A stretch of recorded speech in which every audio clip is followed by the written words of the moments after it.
नमस्कार दोस्तों, मैं जीत कुमार स्वागत करता हूं सभी का राउज आईएएस के डीएनएस हिंदी प्रोग्राम में।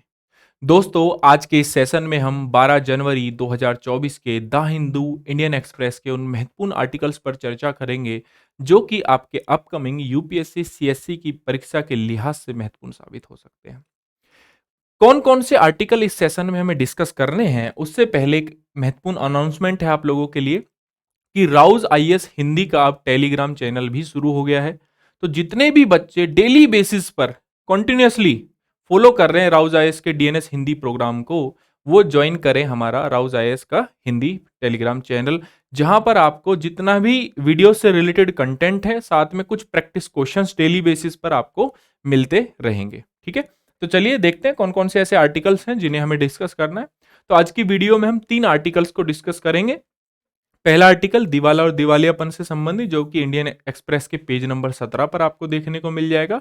दूसरा आर्टिकल है आपका शास्त्रीय भाषा से संबंधित, जो आपको द हिंदू के पेज 4 पर देखने को मिलेगा। तीसरा आर्टिकल है जीएम सरसों, जो आपको पेज नंबर द हिंदू के पेज नंबर 16 पर देखने को मिल जाएगा। ठीक है, तो चलिए डिस्कस करते हैं पहला आर्टिकल, जिसको हमें मेंस के हिसाब से डिस्कस करना है। आर्टिकल का कंटेक्स्ट क्या है, पहले ये समझते हैं। जो आरबीआई के प्रेजेंट गवर्नर हैं शक्तिकांत दास जी, उन्होंने बोला है कि आईबीसी के इंसॉल्वेंसी बैंकरप्सी के फ्रेमवर्क में कुछ चेंजेस होने चाहिए ताकि ये और ज़्यादा बेटर परफॉर्म कर पाए। ठीक है, तो ये है ओवरऑल आर्टिकल का कंटेक्स्ट। तो यहां से हमें आईबीसी सीखना है। ठीक, क्यों महत्वपूर्ण है आईबीसी? महत्वपूर्ण इसलिए है क्योंकि ऑलरेडी यूपीएससी प्रीलिम्स में 2017 में यहां से क्वेश्चन पूछा जा चुका है और भविष्य में संभावना है कि मेंस में भी यहां से सवाल बन सकता है। ठीक है, तो इस आर्टिकल को समझने से पहले इस आर्टिकल की रूपरेखा क्या होगी, कैसे इसको हम समझें, ताकि हम सारी की सारी चीजें इंसॉल्वेंसी बैंकरप्सी से रिलेटेड सारी की सारी चीजों को सीख जाएं, या सारा का सारा ऐसा ताकि अपकमिंग यूपीएससी सीएससी में मेंस की परीक्षा में अगर जीएस 3 में आईबीसी से संबंधित कोई सवाल बनता है तो हम उसको आराम से टैकल कर सकते हैं। तो सबसे पहले हमें समझना पड़ेगा यहां पर एक गुनी चक्र को। उस गुनी चक्र से आपको यह समझ में आएगा कि एनपीए मार्केट में बढ़ेगा कैसे और कब मार्केट में कम हो जाएगा। ठीक है, उसके बाद गुनी चक्र समझने के बाद फिर आपको समझना पड़ेगा इवोल्यूशन, कि इवोल्यूशन कैसे हुआ। एन ओवरऑल कहानी है एनपीए को कम करने की या एनपीए की वसूली की। ठीक है, इस वसूली के लिए इवोल्यूशन कैसे हुआ, जैसे हमने एक स्टेप लिया एनपीए की वसूली के लिए, डेब्ट रिकवरी ट्रिब्यूनल, एक सरफेसी एक्ट 2002 आया, फिर हम समझेंगे आईबीसी के बारे में, आईबीसी 2016 के बारे में। ठीक है, एंड देन बजट 2021 में हमने बात की थी बैड बैंक की। ठीक है, अब हमें महत्वपूर्ण क्या है यहां पर, सरफेसी एक्ट के बारे में सीखना। उस सरफेसी एक्ट में ऐसी क्या कमियां थी जिसकी वजह से हमें आईबीसी लाना पड़ा, एंड आईबीसी में आज कौन सी कमियां हैं जिसकी वजह से शक्तिकांत दास जी जो हैं ये बात बोल रहे हैं कि भाई कहीं ना कहीं इसके फ्रेमवर्क में चेंजेस करने चाहिए ताकि ये और अच्छा परफॉर्म कर पाए, है ना। और क्या आईबीसी के लाभ हुए, तो ये सारी की सारी चीजें सीखेंगे हम इस आर्टिकल से संबंधित। तो सबसे पहले चलिए गुनी चक्र के बारे में बात करते हैं, जो कि बताता है वित्तीय स्वास्थ्य, बैंक के वित्तीय स्वास्थ्य और जीडीपी की वृद्धि दर के बीच के संबंध को। देखिए, जीडीपी आपकी अच्छी होगी या जीडीपी की वृद्धि दर आपकी अच्छी होगी अगर मार्केट में आपका एनपीए कम होगा, और मार्केट में एनपीए कम होगा तो बैंकों की जो वित्तीय स्थिति है वो बेहतर होगी। जब बैंकों की वित्तीय स्थिति बेहतर होगी तो मतलब क्रेडिट क्रिएशन मार्केट में काफी अच्छा होगा। जब क्रेडिट क्रिएशन मार्केट में काफी अच्छा होगा तो उच्च जीडीपी विकास दर होगी, कंपनियों को ज्यादा लाभ होगा। कंपनियों को ज्यादा लाभ होगा क्योंकि वो ज्यादा मार्केट में एक्सपेंड भी कर रही हैं, ज्यादा अपना माल बेच रही हैं, डिमांड ठीक ठाक है, पैसा उनके पास ठीक ठाक है। देन वो क्या कमाएंगी, प्रॉफिट कमाएंगी, एंड उसी प्रॉफिट के बेसिस पर उनकी हाई पेइंग कैपेसिटी की वजह से मार्केट में या बैंकों से जो उन्होंने पैसा उधार लिया है वो एनपीए का होगा, कम होगा। जब एनपीए कम होगा तो अगेन बैंकों की स्थिति कैसी होगी, और बेटर हो जाएगी। तो मतलब हर पॉइंट एक दूसरे पॉइंट से यहां पर कनेक्ट है। अब इसकी विपरीत स्थिति की बात करते हैं, इसके जस्ट अपोजिट, अगर बैंकों की स्थिति खराब है तो यहां पर क्रेडिट क्रिएशन भी कैसा हो जाएगा, खराब हो जाएगा। जीडीपी की वृद्धि दर जितनी हमें मिलनी चाहिए उससे कम देखने को मिलेगी। उसके बाद कंपनियों को जो प्रॉफिट हो रहा है, जब उनकी पेइंग कैपेसिटी ही नहीं है तो कंपनियां प्रॉफिट भी कैसे कम कमाएंगी, कम कमाएंगी तो उनकी कम भी कमाएंगी या फिर नहीं कमाएंगी, देन उनकी पेइंग कैपेसिटी जो है वो कैसी हो जाएगी, खराब हो जाएगी।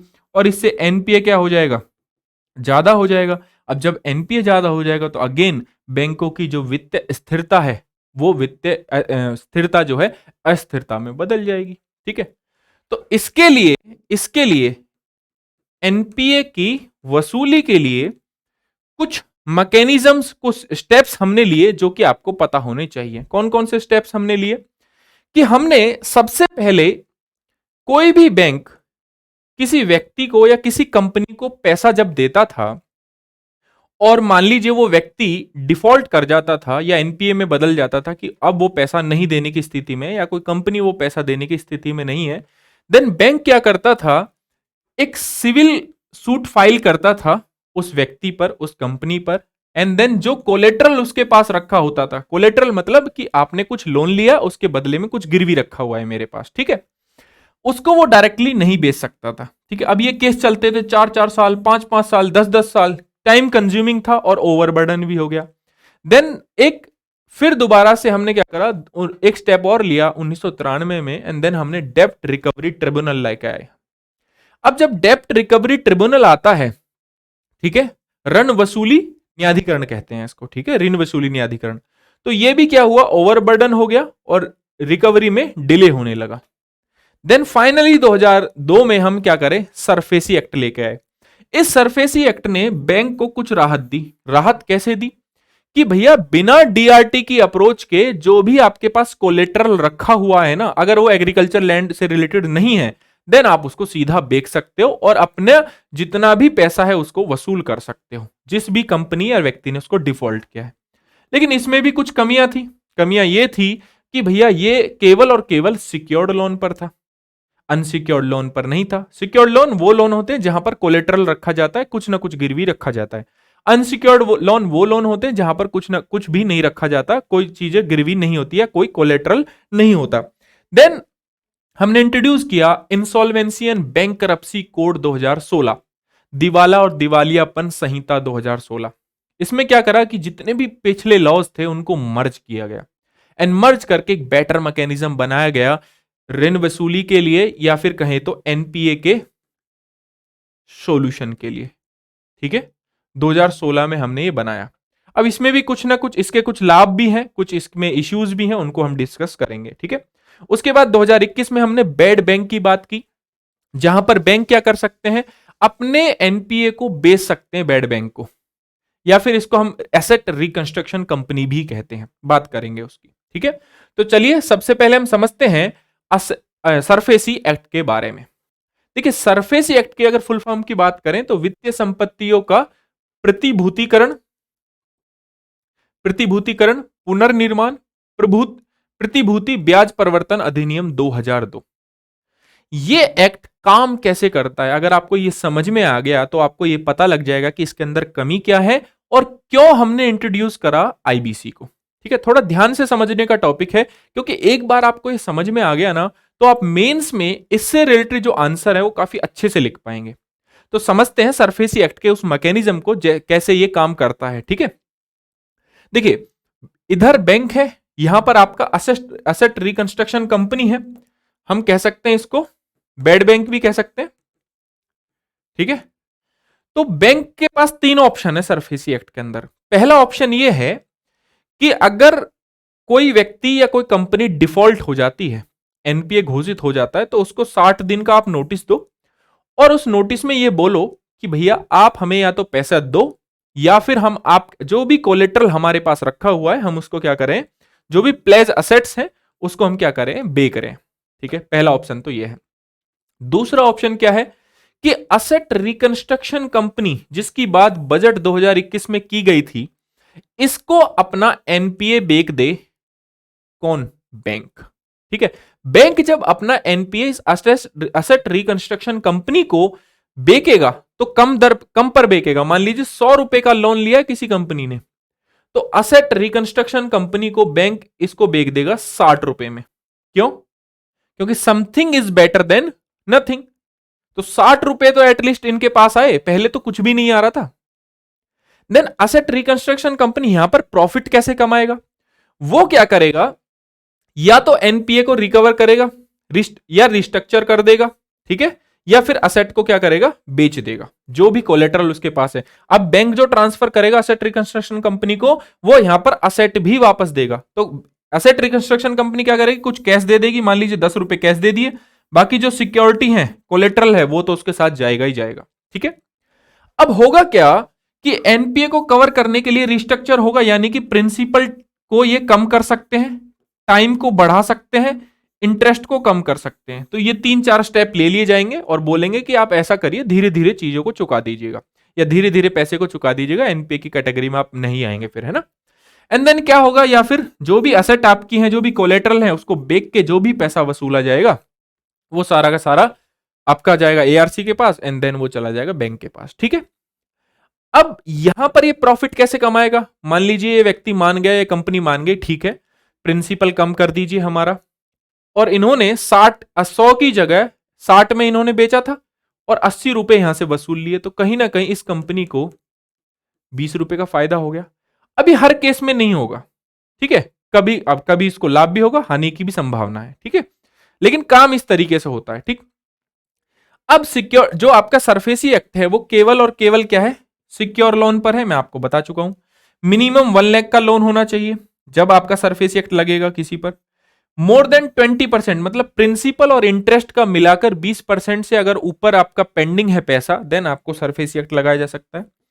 लेकिन सरफेसी एक्ट एग्रीकल्चरल लैंड पर या कृषि भूमि पर लागू नहीं होती। मान लीजिए किसी कंपनी ने या किसी इंडिविजुअल ने बैंक को एज अ कोलेटरल के फॉर्म में कृषि भूमि को रखा हुआ है, तो बैंक असेट रिकंस्ट्रक्शन कंपनी को अगर उसे बेचता है और ये रिस्ट्रक्चर करने के चक्कर में सेल ऑफ असेट भी करते हैं, तो उस भूमि को वो बेच नहीं सकते। ये रूल है सरफेसी एक्ट के अंदर। तो यहां कुछ कमियां हमें सरफेसी एक्ट में दिखाई देती हैं। क्या क्या कमियां दिखाई देती हैं? पहली कमी ये दिखाई देती है कि केवल और केवल ये सिक्योर लोन पर है। दूसरा, किसी व्यक्ति ने अगर यहां पर एग्रीकल्चरल लैंड को रख दिया गिरवी, तो वो उसको बेच नहीं सकते। तो कहीं ना कहीं बैंक का जो एनपीए वो फिर से बढ़ जाएगा, क्योंकि जो उनके पास असेट रखी हुई है किसी दूसरे व्यक्ति की, उसको बेच के कुछ पैसा वसूल होता तो वसूल नहीं होगा। तो ये कुछ ना कुछ इसमें इश्यूज हैं, जिसकी वजह से हमने इंट्रोड्यूस किया आईबीसी को, इंसॉल्वेंसी एंड बैंकरप्सी कोड को। ठीक है, अब इंसॉल्वेंसी एंड बैंकरप्सी कोड की अच्छी बात क्या है कि ये सिक्योर्ड और अनसिक्योर्ड दोनों टाइप के लोन पर लागू होता है। ठीक है, तो अभी भी बैंक के पास मैकेनिज्म है कि बैंक के पास ये ऑप्शन है कि चाहे तो वो सरफेसी एक्ट के थ्रू जा सकता है अपने एनपीए को वसूल करने के लिए, चाहे आईबीसी के थ्रू जा सकता है। दोनों के दोनों लॉ अभी भी एग्जिस्ट करते हैं। ऐसा नहीं है कि सरफेसी एक्ट जो है मर्ज हो गया आईबीसी में, ऐसा नहीं है। ठीक है, तो सिक्योर्ड अनसिक्योर्ड दोनों पर लागू होता है, लेकिन ज्यादातर बैंक जाते हैं आईबीसी के थ्रू। अब क्यों जाते हैं? क्योंकि ये टाइम फ्रेम में काम करता है और इसका जो वर्किंग मैकेनिज्म वो काफी शार्प है as compare to SARFAESI act. ठीक है, तो चलिए पहले इसका वर्किंग मैकेनिज्म समझ लेते हैं। तो अगर हम बात करें डिफॉल्ट ऑन रीपेमेंट, मान लीजिए डिफॉल्ट हुआ पैसा देने में या किस्त देने में चूक हुई जैसे ही, देन उसके बाद क्या होगा, इंसॉल्वेंसी रिजोल्यूशन स्टार्ट हो जाएगा। या तो डेप्टर इसको शुरू कर देगा या क्रेडिटर इसको शुरू कर देगा। देन एक आपकी न्यायाधिकरण, ठीक है, एक आपकी एडजुडिकेटिंग अथॉरिटी जो है, ठीक है, कंपनी जो है, अगर कंपनी का केस है तो एनसीएलटी में जाएगा, इंडिविजुअल का केस है तो वो कहां जाएगा, डीआरटी में जाएगा।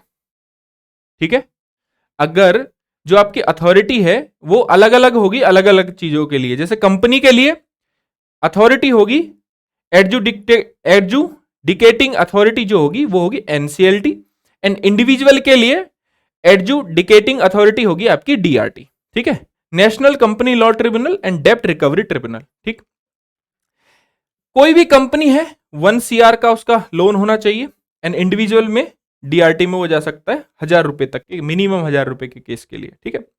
उसके बाद कुछ प्रोफेशनल को अपॉइंट किया जाएगा एंड देन कॉन्स्टिट्यूट एक कमेटी बनेगी, कमेटी ऑफ क्रेडिटर्स। इसमें क्या है कि एक एक्स बैंक है, एक वाई बैंक है, एक जेड बैंक है, एक व्यक्ति है, तीनों बैंकों से लोन लिया हुआ है, तीनों बैंक एक साथ आएंगे, जहां वो बैठेंगे उसी को कह देंगे हम कि ये कमेटी ऑफ क्रेडिटर्स है, ठीक है। इस कमेटी ऑफ क्रेडिटर में जो ये रिजोल्यूशन प्लान है ये बन जाना चाहिए 330 दिन के अंदर। पहले 270 था, देन रिजोल्यूशन पहले 66% वोट से पास होता था, लेकिन अब उसके लिए 75% वोट की रिक्वायरमेंट है। एंड देन फाइनली ये क्या कर सकते हैं, या तो लोन को रिस्ट्रक्चर कर सकते हैं या उसको लिक्विडेशन कर सकते हैं, बेच सकते हैं असेट को, ठीक है, सेल ऑफ असेट कर देंगे, ठीक, अगर रिजोल्यूशन प्लान अप्रूव नहीं होता है तो। अब ये 75% वोटिंग का क्या सीन है, मान लीजिए एक बैंक है एक्स, उसने 50 रुपए का लोन दिया था 100 में से, इसने 30 रुपए का दिया था और जेड ने दिया था 20 रुपए का। अगर ये दोनों बैंक मान जाते हैं रिजोल्यूशन प्लान पर, तो इस बैंक को पूछने की आवश्यकता भी नहीं है, क्योंकि 75% वोट चाहिए हमें, ठीक है। तो इन दोनों के होता है तो ऑटोमेटिकली इसको जेड को मानना ही पड़ेगा। तो 75% अगर रिजोल्यूशन अप्रूव हो गया, देन रिस्ट्रक्चर हो सकता है, प्रिंसिपल अमाउंट को कम कर सकते हैं, टाइम बढ़ा सकते हैं। अगर नहीं हुआ अगर रिजोल्यूशन प्लान नहीं बना, किसी भी तरीके से 75% जो वोटिंग है वो नहीं हुई, या फिर ओवरऑल आपकी सहमति नहीं बनी, देन क्या होगा, रिजोल्यूशन प्लान अप्रूव होने की नहीं होने के उपलक्ष्य में क्या करेंगे ये लोग, लिक्विडेशन कर देंगे, असेट को बेच देंगे, और जो भी पैसा आएगा उस पैसे को बैंकों में आपस में बांट लेंगे, जितना भी जिसका कंट्रीब्यूशन रहा था लोन में। इस तरीके से आईबीसी आपका काम करती है, ठीक। अब आईबीसी जब से आया है तो कैसे इसका लाभ हुआ है ये हमें देखने को मिलता है इस असेट के, इस डायग्राम के माध्यम से, इस पाई चार्ट के, इस चार्ट के माध्यम से। देखिए आप इस चार्ट को अगर आप देखेंगे कि सरफेस एक्ट से वसूली जो है लगभग लगभग 32% हुई, लेकिन 49% जो है एनपीए की जो वसूली है वो आईबीसी से हुई। यहां पर सरफेस एक्ट और इसमें तो 3 गुने का अंतर है, यहां पर 26% से 45%। तो कौन कौन से लाभ हुए, तो पहला लाभ यही हुआ कि उन उच्च पुनः प्राप्ति दर भी है, दर हो गई है, सरफेसी में 26% थी, यहां पर 45% है। केस समाप्ति में कम समय लगता है, क्योंकि रिजोल्यूशन प्लान को आपको 330 दिन के भीतर अप्रूव कराना है या फिर पास करना है उसको, अन्यथा असेट को बेच दिया जाएगा। पैसे का सदुपयोग होगा, कैसे होगा कि भैया एनपीए अगर किसी कंपनी का हो रहा है ना, कंपनी का एनपीए ज्यादा हो रहा है, तो कहीं ना कहीं जो कोलेट्रल किसी बैंक के पास रखे हुए हैं वो सीजी तो है। अब कोलेट्रल को अगर हम बेच देंगे तो ज्यादा एफिशिएंसी वाली, ज्यादा दक्षता वाली कंपनी में उस पैसे को लगाया जाए, ताकि ओवरऑल बैंक को भी लाभ हो, कंपनी को भी लाभ हो, और इन दोनों से अर्थव्यवस्था को भी लाभ हो, ठीक है। व्यवहार में भी परिवर्तन आया आईबीसी के बाद, लोग या कंपनी में कैसे आया व्यवहार में परिवर्तन, कि अगर एक बार आपका आईबीसी का रिजोल्यूशन चल गया किसी कंपनी पर, आईबीसी कोड के तहत 2016 के तहत, देन आप कंपनी को पुनः अपने हाथों में नहीं ले सकते, ठीक है, पुनः अपने हाथों में नहीं ले सकते। तो कल लगता है कि कंपनी का नियंत्रण हमारे हाथों से चला जाएगा, तो क्या करते हैं लोग, कोशिश करते हैं कि जो पैसा है वो समय से दिया जाए, और कहीं ना कहीं उनके अंदर एक डर भी है चीजों को लेकर। तो ये हुए हैं आईबीसी के कुछ लाभ। लेकिन कहीं ना कहीं आईबीसी में आज भी कुछ कमियां हमें देखने को मिलती हैं, जो समस्याएं हैं वो हमें देखने को मिलती हैं, जिसकी वजह से जो आपके शक्तिकांत दास जी हैं आरबीआई के गवर्नर, उन्होंने कहा है कि इसमें थोड़े चेंजेस की और रिक्वायरमेंट है, ठीक है, जो कि समय काल परिस्थिति के अनुसार होनी भी चाहिए। तो पहला क्या है, पहला यह है कि जितने भी केसेस हैं टोटल, उसमें से 60% केसों का ही अभी तक निपटारा हो पाया है। अधिकांश मामले लिक्विडेशन से, यानी कि सेल ऑफ एसेट से ही सुलझाए गए हैं। मतलब बैंक जो है, या फिर कहें तो कमेटी ऑफ क्रेडिटर्स जो हैं, उनमें सहमति नहीं बनी होगी इसके लिए। कम औसत रिकवरी दर है, लगभग लगभग 35% औसत रिकवरी दर है, जो कि कम है, ठीक है। एवरेज टोटल देखें तो समाधान योजना में देरी है, ठीक है, जो भी रिजोल्यूशन प्लान जो हम लेके आते हैं उसमें टाइम लगता है, ठीक है।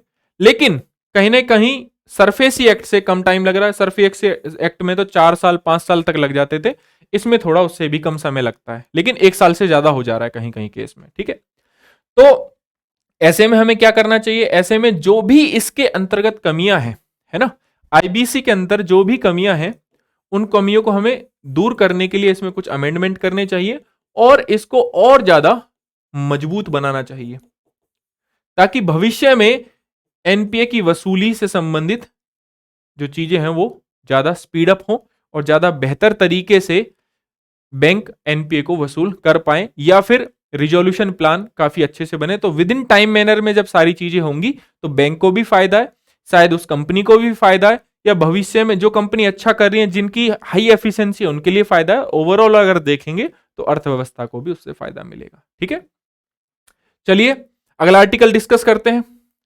अगला आर्टिकल रिलेटेड है आपका क्लासिकल लैंग्वेज से। क्यों है न्यूज में आर्टिकल? न्यूज में इसलिए है क्योंकि जो वेस्ट बंगाल की चीफ मिनिस्टर है ममता बनर्जी, उन्होंने ये कहा है कि आपको, प्रधानमंत्री को एक लेटर लिखा, उसमें कहा कि क्लासिकल बंगाली जो भाषा है उसको क्लासिकल लैंग्वेज में डालना चाहिए। तो यहां पर शास्त्रीय भाषा या क्लासिकल लैंग्वेज के बारे में सीखेंगे। क्लासिकल लैंग्वेज पे ऑलरेडी यूपीएससी ने 2015 में क्वेश्चन पूछा हुआ है। ठीक है, तो चलिए बात करते हैं शास्त्रीय भाषा की। तो शास्त्रीय भाषा की शुरुआत होती है 2004 में, एंड 2004 में तमिल भाषा पहली ऐसी भाषा बनती है जिसको क्लासिकल लैंग्वेज का खिताब दिया जाता है।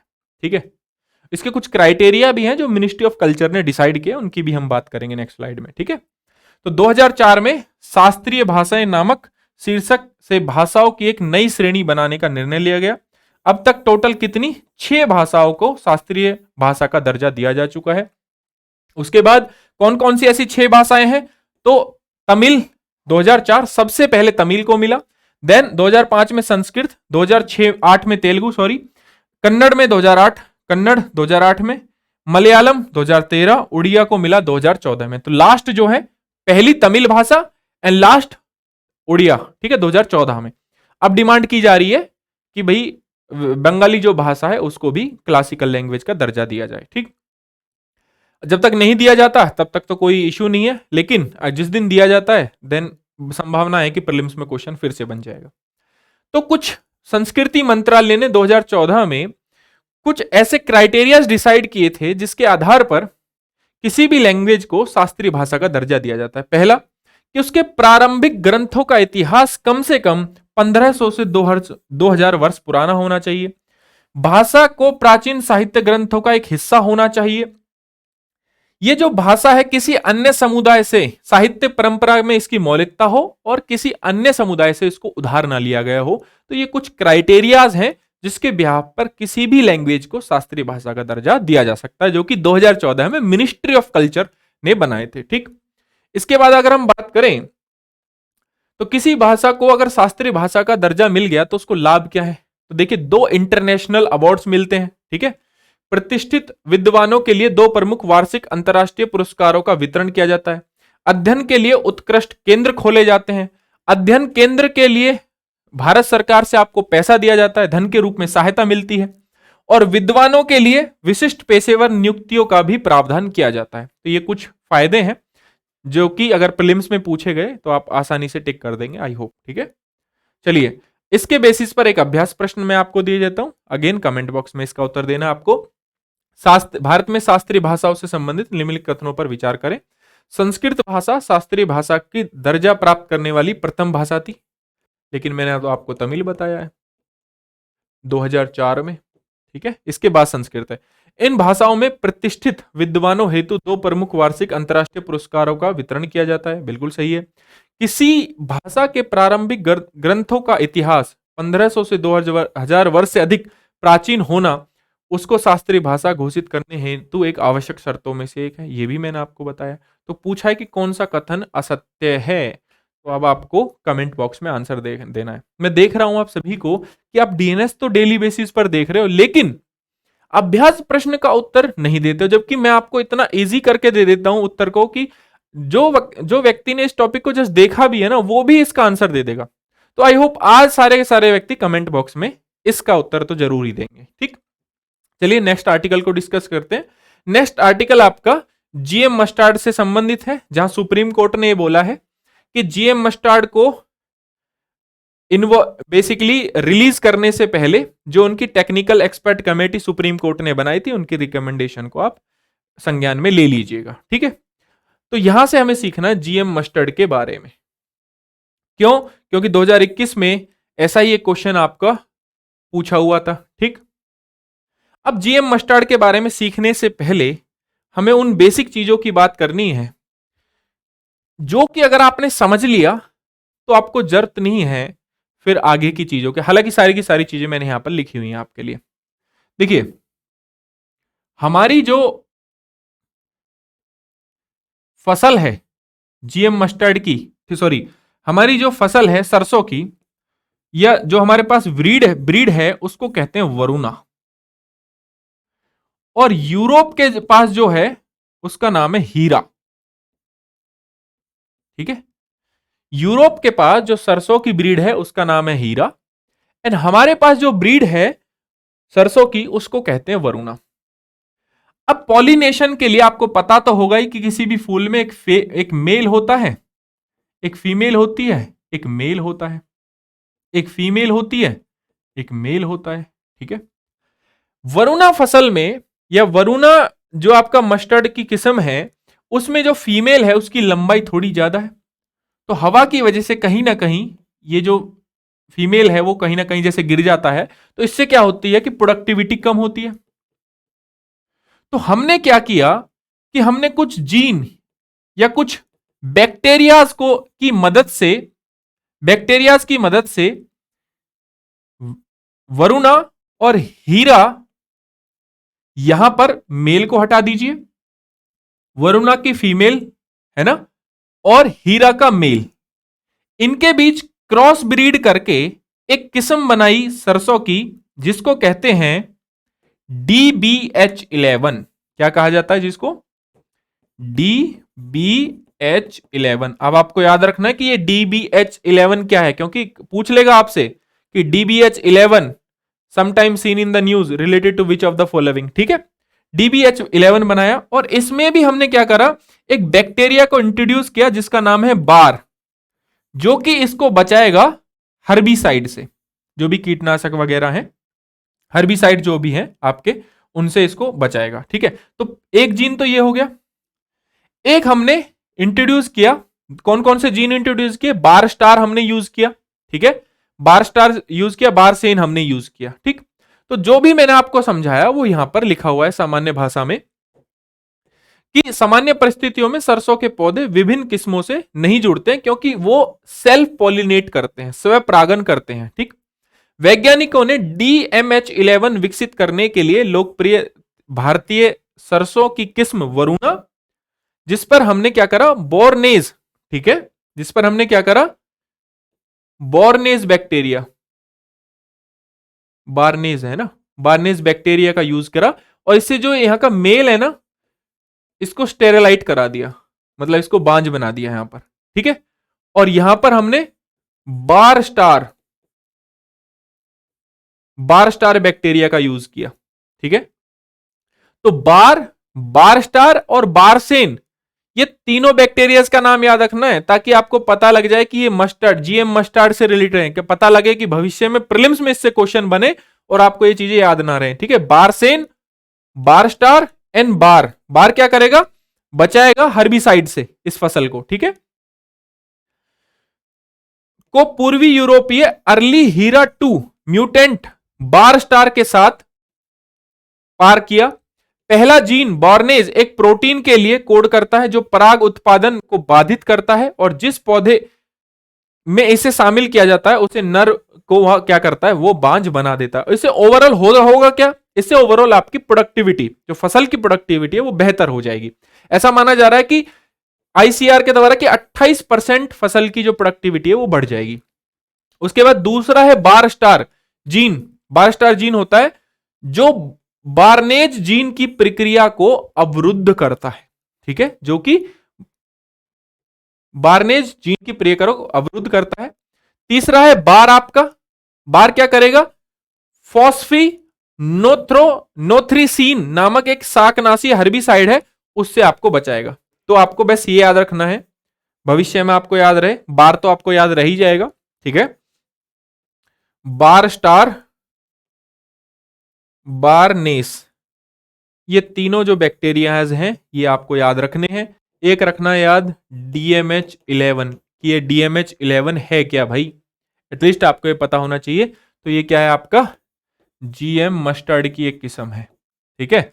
ये बैक्टीरियाज GM मस्टर्ड से रिलेटेड है, ये आपको पता होना चाहिए, ठीक है। एक इसके बारे में भी आपको पता होना चाहिए, ठीक है। फॉस्फिनोथ्रीसीन, ठीक है, ये शाकनाशी है।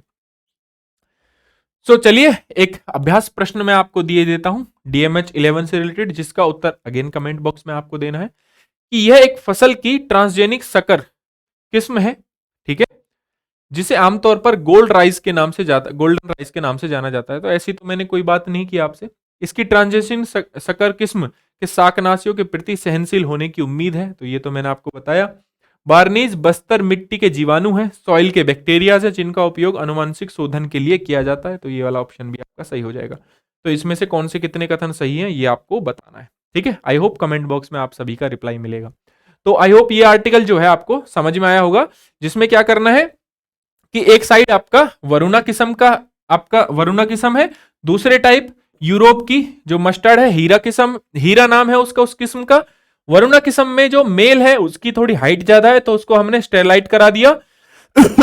एंड देन उसके बाद हमने क्या करा, बार नेस का यूज करके, है ना, एंड बार स्टार का हमने यहां पर यूज करा। एंड यहां की इस किस्म की फीमेल और इस किस्म के मेल का हमने क्या करा, क्रॉस ब्रीड कराया। एंड देन हमने एक GM मस्टर्ड बनाई जिसका नाम हमने DBH11 रखा। एंड इसमें बार नाम का एक हमने यूज किया अगेन जीन, जिससे क्या हुआ, ये हर्बिसाइड से इसको बचाएगा। एंड देन होगा क्या, ओवरऑल प्रोडक्टिविटी अच्छी हो जाएगी, ठीक। तो ये है ओवरऑल GM मस्टर्ड का आर्टिकल। और यहां से प्रीलिम्स में अगर क्वेश्चन बना तो जिन्होंने भी ये वीडियो देखी, पूरी वीडियो जो देखी होगी, या इससे रिलेटेड जो आर्टिकल है GM मस्टर्ड से, अगर भविष्य में इससे क्वेश्चन बनता है तो आप आसानी से उसको सॉल्व कर दोगे, याद आ जाएगा, क्योंकि 2 बार मैं अब इसको रिपीट कर चुका हूं आप लोगों की प्रैक्टिस के लिए, ठीक है। तो राउज IAS के DNS हिंदी प्रोग्राम में दोस्तों आज के लिए इतना ही, मिलते हैं नेक्स्ट लेक्चर में। Thank you.